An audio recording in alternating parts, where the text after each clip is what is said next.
আকাশবাণী কলকাতা। স্থানীয় সংবাদ পড়ছি সুস্মিতা সেন। প্রথমে বিশেষ খবর। চারে এ রাজ্যের প্রায় 99.99% ভোটারের তথ্য নির্বাচন কমিশনের কাছে পৌঁছে গেছে। অসংগ্রহযোগ্য এনুমারেশন ফর্মের সংখ্যা 58 লক্ষের কিছু বেশি। ফর্ম জমা দেবার সময়সীমা পেরিয়ে যাওয়ার পর নির্বাচন কমিশন আজ বিএলও অ্যাপে আরেকটি অপশন যোগ করেছে। 2027-এর জনগণনায় জাতিভিত্তিক জনগণনাও অন্তর্ভুক্ত থাকবে বলে কেন্দ্র জানিয়েছে। এই প্রথম জনগণনা হবে ডিজিটালি। কলকাতা হাইকোর্ট 2016 সালের ওয়েটিং লিস্টে নাম থাকা অথচ 2025-এ বয়স সীমা পেরিয়ে যাওয়া কৃতকার্য প্রার্থীদের স্কুল সার্ভিস কমিশনের পরীক্ষায় ইন্টারভিউতে বসার সুযোগ দিতে নির্দেশ দিয়েছে। বেশ কিছু সরকারি প্রকল্পের উদ্বোধন করতে প্রধানমন্ত্রী নরেন্দ্র মোদী আগামী 20 ডিসেম্বর এ রাজ্যে আসছেন।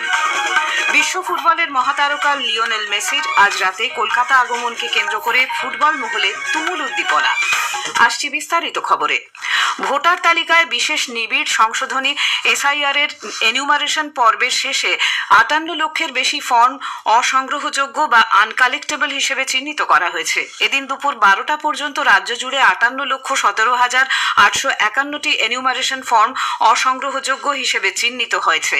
কমিশনের নির্দেশ অনুযায়ী এই সমস্ত ভোটারের নাম খসড়া ভোটার তালিকা থেকে প্রাথমিকভাবে বাদ যাবে। নির্বাচন কমিশন জানিয়েছে, এসআইআর পর্বে এখন পর্যন্ত 92.41% ভোটারের এনিউমারেশন ফর্ম ডিজিটাইজ করা হয়েছে। তাদের দেওয়া পরিসংখ্যান অনুযায়ী রাজ্যের মোট 7,86,86,458 জন ভোটারের মধ্যে 7,06,98,649 জনের ফর্ম ইতোমধ্যেই ডিজিটাইজ করা হয়েছে।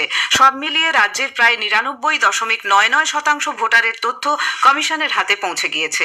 এই কর্মসূচিতে রাজ্যের বেশিরভাগ জেলাই ভালো অগ্রগতি দেখিয়েছে। পূর্ব মেদিনীপুর, বাঁকুড়া, মুর্শিদাবাদ, নদিয়া, বীরভূম, দক্ষিণ দিনাজপুরের মতো জেলাগুলিতে ডিজিটাইজ ফর্মের হার 93 থেকে 96% মধ্যে। তবে উদ্বেগের বিষয় কলকাতা মহানগর। উত্তর কলকাতায় মাত্র 74.07% এবং দক্ষিণ কলকাতায় 76.17% ফর্ম ডিজিটাইজ হয়েছে। তুলনায় জেলা, শহর ও গ্রামাঞ্চল এই তালিকায় অনেকটাই এগিয়ে। হাওড়া, পশ্চিম বর্ধমান, কলকাতা ও তার আশপাশের শহরাঞ্চলে তুলনামূলকভাবে গতি কম। নির্বাচন কমিশনের অভ্যন্তরীণ সূত্রে জানা গেছে, এই অঞ্চলগুলিতে ফর্ম সংগ্রহে নাগরিক অসহযোগিতা, পরিকাঠামোগত সমস্যা এবং প্রযুক্তিগত জটিলতার সম্মুখীন হতে হয়েছে। রাজ্যে এসআইআর প্রক্রিয়ায় 2002 সালের ভোটার তালিকায় প্রোজেনি ম্যাপিং বা পিতামাতা বা সম্পর্কিত নামের ভিত্তিতে নতুন ভোটার চিহ্নিতকরণের ক্ষেত্রে বিপুল অসঙ্গতি ধরা পড়েছে। এসআইআর এর প্রথম পর্যায়ে শেষ হলেও জমা পড়া ফর্ম ক্রস চেক বা বারবার খতিয়ে দেখার কাজ চালিয়ে যাচ্ছে নির্বাচন কমিশন। সেই প্রক্রিয়ায় এই লজিক্যাল ডিসক্রিপেন্সি বা যৌক্তিক অসঙ্গতির তথ্য মিলেছে বলে রাজ্যের মুখ্য নির্বাচনী আধিকারিকের দপ্তর সূত্রে জানা গিয়েছে। এসআইআর প্রক্রিয়ায় এনিউমারেশন ফর্ম জমা দেওয়ার সময় শেষ হয়ে যাওয়ার পর নির্বাচন কমিশন আজ বিএলও অ্যাপে সিমিলার ফটো ইলেক্টর ভেরিফিকেশন নামে একাদশ অপশন যোগ করেছে। একই রকমের ছবি থাকা ভোটারের তথ্য মিলিয়ে দেখার জন্য এই অপশন ব্যবহার করা যেতে পারে। যদিও নতুন অপশন যোগ করায় বিএলওদের একাংশের মধ্যে ক্ষোভ দেখা দিয়েছে। কেন্দ্রীয় মন্ত্রিসভা 2027-এর জনগণনার জন্য 11,718 কোটি টাকার বাজেট বরাদ্দ অনুমোদন করেছে। নতুন দিল্লিতে আজ তথ্য সম্প্রচার মন্ত্রী অশ্বিনী বৈষ্ণব জানান, দুটি পর্বে এই জনগণনা হবে। 2027-এর জনগণনা এ যাবৎ ষোড়শ এবং স্বাধীনতার পর অষ্টমবার করা হচ্ছে। ভারতের জনগণনাকে বিশ্বের মধ্যে সর্ববৃহৎ প্রশাসনিক এবং পরিসংখ্যানগত কর্মকাণ্ড বলে বিবেচনা করা হয়। এই জনগণনায় জাতিভিত্তিক গণনাও অন্তর্ভুক্ত থাকবে। শ্রী বৈষ্ণব বলেছেন, এই প্রথম জনগণনা ডিজিটালি আয়োজন করা হবে। মোবাইলের মাধ্যমে আপলোড করা হবে সংগৃহীত তথ্য। কলকাতা হাইকোর্ট 2016 সালের ওয়েটিং লিস্টে নাম থাকা যোগ্য প্রার্থীদের 2025 সালের স্কুল সার্ভিস কমিশনের নতুন পরীক্ষার ইন্টারভিউতে বসার সুযোগ দিতে নির্দেশ দিয়েছে। বিচারপতি অমৃতা সিনহা আজ তার নির্দেশে জানান, এই প্রার্থীদের ইন্টারভিউ নিয়ে ফলাফল মুখবন্ধ খামে আদালতে জমা দিতে হবে। ইন্টারভিউয়ের ভিডিওগ্রাফি করা হবে কিনা তা নিয়ে সিদ্ধান্ত নেবে স্কুল সার্ভিস কমিশন। উল্লেখ্য, সুপ্রিম কোর্ট 26,000 চাকরি বাতিল করে যোগ্য প্রার্থীদের পরীক্ষায় বসতে দেওয়ার নির্দেশ দিয়েছিল। লিখিত পরীক্ষার পর নথি যাচাইয়ের সময় বয়স বেশি বলে ইন্টারভিউ থেকে বাদ দেওয়া হয় একাধিক প্রার্থীকে। 2016 সালেও এরা দুর্নীতির কারণে চাকরি থেকে বঞ্চিত হয়েছিলেন, তবে নাম ছিল ওয়েটিং লিস্টে। এরপরই তারা হাইকোর্টের দ্বারস্থ হন। বিচারপতি সিনহা প্রত্যেকের ইন্টারভিউ নেওয়ার নির্দেশ দিয়েছেন। ইউনিয়ন পাবলিক সার্ভিস কমিশন কেন্দ্রীয় সরকারি চাকরির পরীক্ষায় অংশগ্রহণকারী বিশেষভাবে সক্ষম প্রার্থীদের নিজেদের পছন্দমতো পরীক্ষা কেন্দ্রেই পরীক্ষা দেওয়ার ব্যবস্থা করবে। আসন সংখ্যা না থাকলেও প্রয়োজনে অতিরিক্ত আসনের ব্যবস্থাও করা হবে, যাতে একজনও বিশেষভাবে সক্ষম আবেদনকারী তার পছন্দের কেন্দ্রে পরীক্ষা দেওয়ার সুযোগ থেকে বঞ্চিত না হন। ইউপিএসসির চেয়ারম্যান ডক্টর অজয় কুমার জানিয়েছেন, গত 5 বছরের কেন্দ্র সংক্রান্ত তথ্য বিশ্লেষণ করে দেখা গেছে দিল্লি, কটক, পাটনা, লখনউ এর মতো কেন্দ্রে দ্রুত আসন পূর্ণ হয়ে যায়। এই প্রেক্ষিতেই নতুন ব্যবস্থাটি চালু করা হয়েছে। স্থানীয় সংবাদ শুনছেন আকাশবাণী কলকাতা কেন্দ্র থেকে। বেশ কিছু সরকারি প্রকল্পের উদ্বোধন করতে প্রধানমন্ত্রী নরেন্দ্র মোদী আগামী 20শে ডিসেম্বর এ রাজ্যে আসছেন। নদিয়ায় সরকারি প্রকল্পের উদ্বোধন ছাড়াও তাহেরপুরে তিনি জনসভা করবেন বলে বিজেপি সূত্রে জানা গেছে। আগামী বিধানসভা নির্বাচনের জন্য প্রধানমন্ত্রী এ রাজ্যে বেশ কয়েকটি জনসভা করার কর্মসূচি রয়েছে। সরকার জানিয়েছে, দেশে রেল দুর্ঘটনা 90% হ্রাস পেয়েছে। রেলমন্ত্রী অশ্বিনী বৈষ্ণব বলেছেন, 2004 থেকে 14 সালে রেল দুর্ঘটনার সংখ্যা ছিল 1711। 2024-25-এ তা কমে দাঁড়িয়েছে 31 এবং চলতি বছরে এই সংখ্যা এখনো পর্যন্ত 11। রাজ্যসভায় এক লিখিত জবাবে শ্রী বৈষ্ণব বলেন, যাত্রীদের নিরাপত্তা ও স্বাচ্ছন্দ্য প্রদানই ভারতীয় রেলের সর্বোচ্চ অগ্রাধিকার। তিনি বলেন, কুয়াশাঘন এলাকায় দুর্ঘটনা রুখতে জিপিএস ভিত্তিক ফগ সেফটি ডিভাইস লোকো পাইলটদের দেওয়া হচ্ছে। এদিকে রাজ্যসভায় বিজেপি সাংসদ শ্রমিক ভট্টাচার্যের প্রশ্নের জবাবে রেলমন্ত্রী বলেছেন, অমৃত ভারত স্টেশন প্রকল্পের অধীনে পশ্চিমবঙ্গে সন্তোষজনক গতিতে কাজ এগোচ্ছে। এখনো পর্যন্ত আড়া, বরাভূম, হলদিয়া, জয়চণ্ডী পাহাড়, কল্যাণী, ঘোষপাড়া, কামাখ্যাগুড়ি, পানাগড়, সিউড়ি ও তমলুক স্টেশনে কাজ শুরু হয়েছে। আরও 6টি স্টেশনের কাজ চূড়ান্ত পর্যায়ে রয়েছে।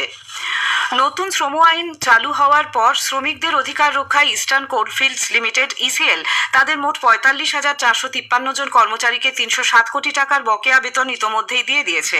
আসানসোলের deputy chief labour commissioner K C. Sahu জানিয়েছেন, গত 10 তারিখ একটি বৈঠকে সমস্ত বকেয়া বেতন দুদিনের মধ্যে দিয়ে দেওয়ার সিদ্ধান্ত নেওয়া হয়। কেন্দ্রীয় মুখ্য কমিশনার আশুতোষ এ.টি. পেডেনকার এ বিষয়ে সম্পূর্ণভাবে তাদের সাহায্য করেছেন বলেও শ্রী সাহু জানিয়েছেন। ট্রেড ইউনিয়ন ধর্মঘট বা আন্দোলনের পরিবর্তে তাদের সঙ্গে আলোচনা করে সমস্যার সমাধান করায় এই কাজ করা সম্ভব হয়। जो हमारे सारे ऑफिसर्स उनको साथ भी दिए थे, उसमें उनको डायरेक्शन दिया गया था 2 दिन के अंदर इस पेमेंट को कर देने के लिए। तो इसलिए हमने हमारा जो चीफ लेबर कमिश्नर है आशुतोष पेडनकर सर, उनका हमने हेल्प लिया था और उन्होंने इस मैटर को जो है एपेक्स लेवल में, दैट इज कोर मिनिस्ट्री के साथ टेकअप किए थे। फाइनली जो है कल वर्कर्स को जो है अपना सैलरी मिल गया। কলকাতায় আজ স্বদেশী জাগরণ মঞ্চের উদ্যোগে স্বদেশী দিবস পালিত হয়। এই উপলক্ষে স্বদেশী সামগ্রিক উন্নয়নের মন্ত্র শীর্ষক একটি বিশেষ আলোচনা সভায় প্রধান অতিথি হিসেবে উপস্থিত ছিলেন রাজ্যপাল সি.ভি. আনন্দ বোস। এই অনুষ্ঠানের মাধ্যমে বিদেশি পণ্য বর্জন করে স্বদেশী পণ্য গ্রহণ করতে অর্থনৈতিক সচেতনতার বার্তা দেওয়া হয়েছে। পার্ক সার্কাস ময়দানে 2 মাস ধরে সার্কাস চলার অনুমতি পুরসভা কেন দিয়েছে, এই প্রশ্ন তুলে কলকাতা হাইকোর্টে একটি জনস্বার্থ মামলা করা হয়েছে। এর আগে দূষণের যুক্তিতে কলকাতা বইমেলা পার্ক সার্কাস ময়দানে করার পরিকল্পনা আদালত খারিজ করে দেয়। কলকাতা হাইকোর্টের ভারপ্রাপ্ত প্রধান বিচারপতি সুজয় পাল এবং বিচারপতি পার্থসারথী সেনের ডিভিশন বেঞ্চ মামলাকারীদের হলফনামা পেশ করার নির্দেশ দিয়ে আগামী বুধবার এর শুনানি হবে বলে জানিয়েছেন। আকাশবাণী কলকাতা 10টি জেলার জন্য চুক্তির ভিত্তিতে আংশিক সময়ের সাংবাদিক নিয়োগ করবে। জেলাগুলি হলো বীরভূম, আলিপুরদুয়ার, পশ্চিম বর্ধমান, দার্জিলিং, দক্ষিণ দিনাজপুর, ঝাড়গ্রাম, কালিম্পং, হুগলি, পূর্ব মেদিনীপুর এবং কলকাতা। এ সংক্রান্ত যাবতীয় তথ্য www.newsonair.gov.in এ পাওয়া যাবে। আবেদন জানানোর শেষ তারিখ 15 ডিসেম্বর। বিশ্ব ফুটবলের মহাতারকা লিওনেল মেসি আজ রাত্রে কলকাতা আসছেন। মেসির আগমনকে কেন্দ্র করে ফুটবল প্রেমীদের মধ্যে তুমুল উদ্দীপনা। একটি প্রতিবেদন। বিশ্বকাপ জয়ী আর্জেন্টিনার অধিনায়ক লিওনেল মেসির কলকাতা আগমনে উচ্ছ্বসিত ফুটবল প্রেমীরা।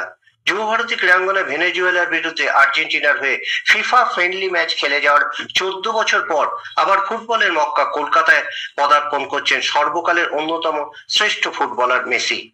আজ মধ্যরাতের পর শহরে এসে পৌঁছবেন তিনি। আগামীকাল সকালে হোটেল থেকে শ্রীভূমিতে ভার্চুয়ালি উদ্বোধন করবেন নিজের 70 ফুট উঁচু একটি মূর্তির। তারপর যুবভারতী ক্রীড়াঙ্গনে প্রাক্তন ও সেলিব্রিটিদের একটি প্রদর্শনী ফুটবল ম্যাচ তিনি উপভোগ করবেন। মাঠেই তাকে আয়োজকদের পক্ষ থেকে দেয়া হবে সম্বর্ধনা। উপস্থিত থাকার কথা মুখ্যমন্ত্রী মমতা ব্যানার্জি সহ প্রাক্তন ভারত অধিনায়ক সৌরভ গাঙ্গুলি, বলিউড বাদশাহ শাহরুখ খানের। মেসির আগমন উপলক্ষে নিরাপত্তার চাদরে মুড়ে ফেলা হয়েছে যুবভারতী ক্রীড়াঙ্গন ও আশপাশ অঞ্চল। পুলিশের পক্ষ থেকে টিফো ও ব্যানার নিয়ে দর্শকদের মাঠে ঢোকা নিষিদ্ধ করা হয়েছে। বিশ্বকাপ ফুটবলের কয়েক মাস আগেই ফুটবলের আইকন মেসিকে চাক্ষুষ দেখার জন্য প্রহর গুনছে শহর কলকাতা। অরিজিৎ দত্ত, আকাশবাণী সংবাদ, কলকাতা। শেষ করার আগে স্থানীয় সংবাদের বিশেষ কিছু অংশ আরেকবার। এসআইআর এ রাজ্যের প্রায় 99.99% ভোটারের তথ্য নির্বাচন কমিশনের কাছে পৌঁছে গেছে। অসংগ্রহযোগ্য এনুমারেশন ফর্মের সংখ্যা 58 লক্ষের কিছু বেশি। স্থানীয় সংবাদ শেষ হলো। এর পরের খবর 8:10 খেলার খবর।